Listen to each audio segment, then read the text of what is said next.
After more than 4 decades, Israel has finally located the remains of Yehuda Katz, an Israeli soldier who went missing during the First Lebanon War. The Israel Defense Forces says Katz's remains were recovered during a covert operation in Lebanon, based on intelligence gathered jointly by the IDF and Mossad over several years. Katz disappeared on June 11, 1982, following the Battle of Sultan Yaakov. For 44 years, his fate remained one of the unresolved mysteries of Israel's military history. Now, the IDF says that chapter may finally be coming to an end. The story of Yehuda Katz begins in the summer of 1982. Israel had launched its military campaign in Lebanon, and on June 11, Israeli forces fought a fierce battle at Sultan Yaakov in the eastern Bekaa Valley. The battle became one of the most difficult engagements of the First Lebanon War. Israeli troops came under heavy fire as they fought Syrian forces in the area. When the fighting ended, several Israeli soldiers were missing. Among them were 3 names that would remain etched into Israel's military history: Yehuda Katz, Zachary Baumel, and Zvi Feldman. All 3 soldiers were declared missing following the Battle of Sultan Yaakov. For decades, their families were left without definitive answers about what had happened to them. The search for the 3 missing soldiers continued for years.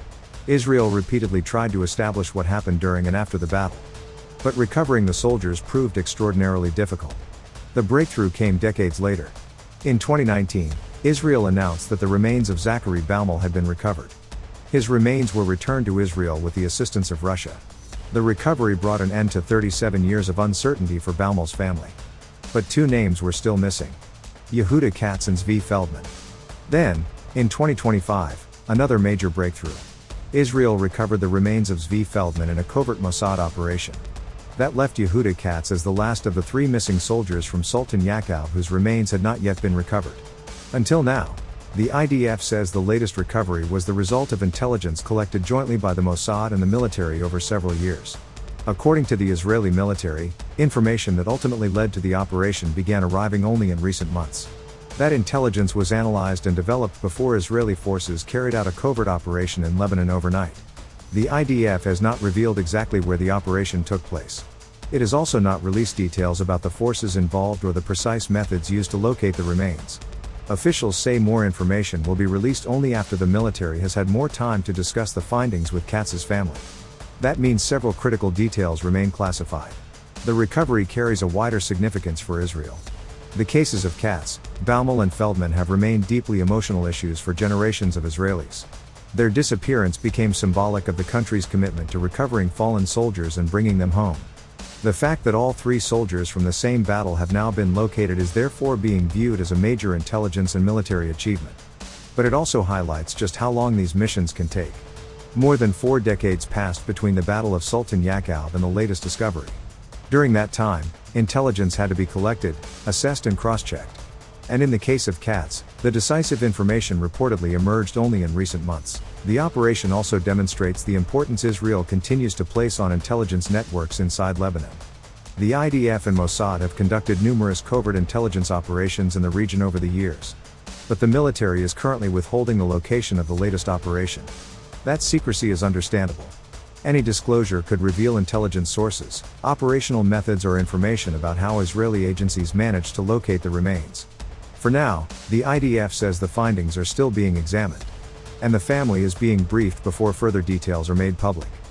After 44 years, the search for Yehuda Katz appears to have reached a historic turning point. He disappeared during one of the most intense battles of the First Lebanon War. For decades, his family lived without knowing exactly what happened to him. Now, Israeli intelligence has led the military to remains believed to be his. The discovery still needs to be formally confirmed through forensic analysis. But if that identification is completed, it would close one of the longest-running missing soldier cases in Israel's history.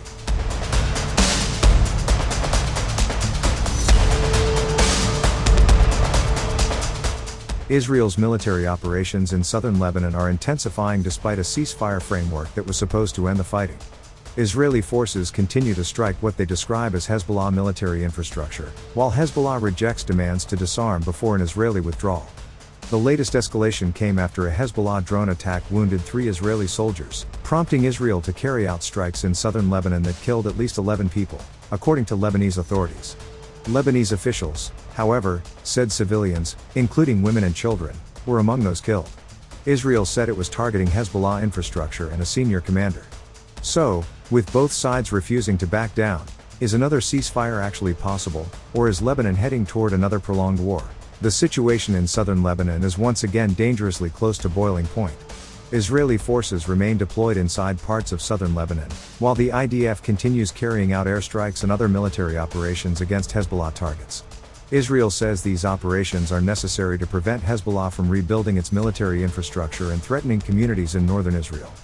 But Hezbollah says Israel's continued military presence is itself a violation of the agreements designed to end the fighting. Both sides are demanding that the other side make the first move. Israel wants Hezbollah disarmed. Hezbollah wants Israel to withdraw. However, neither appears willing to accept the other's condition. This episode demonstrates just how fragile the current arrangement is. A single Hezbollah attack can trigger an Israeli military response. And every Israeli strike risks triggering another Hezbollah retaliation.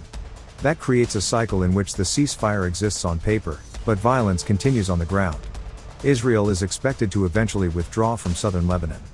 In return, Lebanon is expected to ensure that Hezbollah and other armed groups are disarmed and that the Lebanese state becomes the sole military authority in the country. The United States has been pushing this framework and has linked an Israeli withdrawal to progress on Hezbollah's disarmament. But that condition has become the biggest obstacle. Israel's Defense Minister Yehuda Katz recently made clear that Israeli forces would not withdraw from southern Lebanon until Hezbollah is disarmed. Hezbollah, meanwhile, has rejected the idea of surrendering its weapons while Israeli forces remain on Lebanese territory. There is also a major political problem inside Lebanon.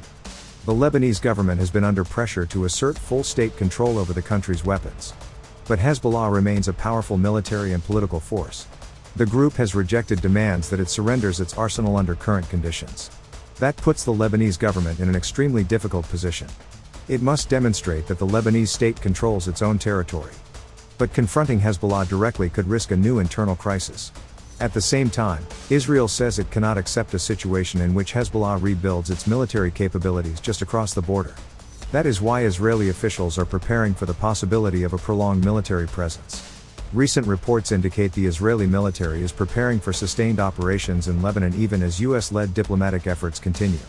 So, is a ceasefire in sight? There is still diplomacy. The United States continues to push for implementation of the framework. Lebanese officials are engaging with Washington. And negotiations have focused on mechanisms that could verify Hezbollah's disarmament and facilitate a gradual Israeli withdrawal. But even the verification process remains disputed. Lebanon has denied agreeing to a proposed short list of countries that would monitor Hezbollah's disarmament, saying discussions with the United States are still continuing. That means the basic architecture of a deal exists. But the political will to implement it remains missing, and the biggest danger is that events on the battlefield could move faster than diplomacy. If Hezbollah launches another major attack, Israel is likely to respond. If Israel expands its operations, Hezbollah could retaliate. And if casualties continue to rise, pressure on Lebanon's government, and on the United States as mediator, will increase. The situation has already produced a serious humanitarian toll. Tens of thousands of people remain affected by the conflict, while repeated strikes are deepening fears that the ceasefire could collapse completely. For now, southern Lebanon remains trapped in a dangerous middle ground. There is a ceasefire framework. But there is no lasting peace. There are negotiations. But no final agreement. Israeli troops remain on Lebanese territory. Hezbollah remains armed. And both sides continue to accuse the other of violating the understandings meant to stop the fighting. Israel says its military operations will continue until Hezbollah no longer poses a threat. Hezbollah insists that Israel must withdraw before any discussion about disarmament can move forward. That leaves the United States and Lebanon facing a difficult diplomatic task. How do you get Israel to withdraw when Hezbollah refuses to disarm? And how do you get Hezbollah to disarm while Israeli forces remain inside Lebanon? Until that question is answered, a permanent ceasefire will remain elusive. And with Israeli forces preparing for potentially prolonged operations, the immediate outlook is clear. The guns may not be firing at full intensity every hour, but the war in southern Lebanon is far from over.